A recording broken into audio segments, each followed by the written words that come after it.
सोचो अगर मैं तुमसे ये कहूँ, ज़िंदगी का कोई असली मतलब ही नहीं है। जो चीज़ तुम चेज़ कर रहे हो, सक्सेस, रिस्पेक्ट, वैलिडेशन, ड्रीम्स, शायद उनका भी कोई यूनिवर्सल मीनिंग ना हो। डर लगता है ना, ये सुन के ही। इसी थॉट को कहते हैं निहिलिज़्म। और ये सिर्फ एक फ़िलॉसफ़ी नहीं है, ये एक सिम्पटम है, एक सिविलाइज़ेशन के ब्रेकडाउन का। हिस्ट्री में एक वक़्त था, जब लोगों को किसी चीज़ का मतलब ढूँढना नहीं पड़ता था। वो पहले से बताए मतलबों को मान लेते थे। अ, कोई कहता था भगवान ने कहा है ये सही है, तो वो मान लेते थे ये सही है। कोई कहते थे ये तो पाप है, वो मान लेते थे ये पाप है। पर हिस्ट्री में एक वक़्त आया जब लोगों ने क्वेश्चन करना स्टार्ट किया।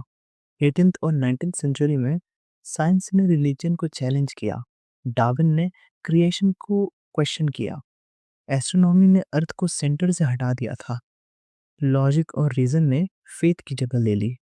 अब भगवान सेंटर में नहीं रहे थे, अब इंसान सेंटर में आ चुका था। और जब भगवान गए तो साथ में गारंटेड मीनिंग भी चला गया। अब लोग वो नहीं मानते थे जो भगवान को सही लगे, अब वो वही मानते थे जो उन्हें सही लगे। यहीं से निहिलिज्म की शुरुआत हुई। Origin of the word nihilism.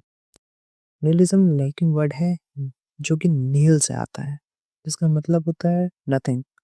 ये टर्म पहली बार सीरियस फॉर्म में 19th सेंचुरी रशिया में यूज हुआ था। वहाँ के यंग इंटेलेक्चुअल्स कहते थे पुरानी अथॉरिटी बेकार है, रिलीजन फेक है, मोरालिटी बस कंट्रोल करने का टूल है।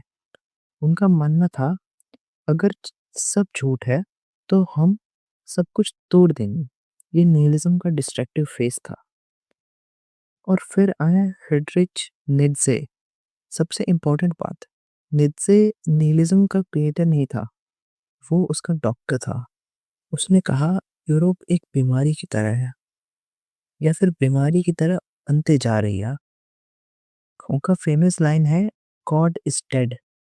इसका मतलब क्या ये था कि भगवान मर चुके हैं। उनका मतलब था कि जैसे जैसे हम एडवांसमेंट्स की तरफ जा रहे हैं, यूरोप के लोग भगवान को भूलते जा रहे हैं। ये स्टेटमेंट एक वार्निंग थी कि अगर अब सब सही नहीं हुआ तो वो वक्त दूर नहीं जब गॉड सच में डेड हो जाएंगे। ट्रू निहिलिज्म होता क्या है? लाइफ का कोई इनबिल्ट पर्पस नहीं होता, मोरालिटी यूनिवर्सल नहीं होती, सही या गलत पहले से डिफाइंड नहीं है। यूनिवर्स तुम्हारी सक्सेस सेलिब्रेट नहीं करती, तुम्हारी फेलियर पर रोया भी नहीं करती, बस एग्जिस्ट करती है। यहीं पर सबसे बड़ी मिसअंडरस्टैंडिंग होती है। पैसिव निहिलिज्म जो कहता है कुछ मैटर नहीं करता, ट्राई करने का कोई फायदा नहीं है, बस सरवाइव कर लो। लेकिन इसका रिजल्ट होता है डिप्रेशन, एडिक्शन, एस्केपिज्म। नीत्शे ने इस निहिलिज्म को डेंजरस बोला था। एक्टिव निहिलिज्म कहता है पुराने वैल्यूज झूठे थे तो उन्हें तोड़ दो, और जो तुम मानते हो उन्हें अपनी वैल्यूज बनाओ। ये डिस्ट्रैक्शन नहीं था, ये एक रीस्टार्ट था। नीत्शे का सॉल्यूशन था ओवरमेंश ओवरमैन। एक ऐसा इंसान जो रेडीमेड मीनिंग का वेट नहीं करता, अपने वैल्यूज खुद क्रिएट करता है, सफरिंग से भागता नहीं, रिस्पॉन्सिबिलिटी उठाता है। अगर लाइफ मीनिंगलेस है तो हम उसे मीनिंगफुल बनाएंगे। निहिलिज्म से ही निकले एक्सटेंशियलिज्म, एब्सर्डिज्म, मॉडर्न फिलोसफी और सेल्फ पर्पस का आइडिया। कैमस ने कहा था the struggle itself is enough to fill a man's heart. Meaning बाहर नहीं मिला, मीनिंग एक्शन से बना।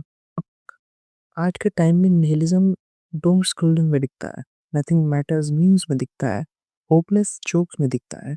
लोग हंस रहे हैं पर इंटरनली कोई समझ नहीं आ निहिलिज्म होता क्या है। निहिलिज्म तुमसे ये नहीं कहता गिव अप, वो तुमसे पूछता है अगर कोई ऊपर से मीनिंग दिया ही नहीं गया है तो क्या तुम इतने केपेबल हो कि अपना एक मीनिंग बना सको। निहिलिज्म एक कंक्लूजन नहीं है, ये एक टेस्ट है। जो लोग फेल होते हैं वो कोलैप्स कर जाते हैं, और जो पास होते हैं वो क्रिएटर्स बन जाते हैं। तो आई आस्क यू, तुम कौन हो?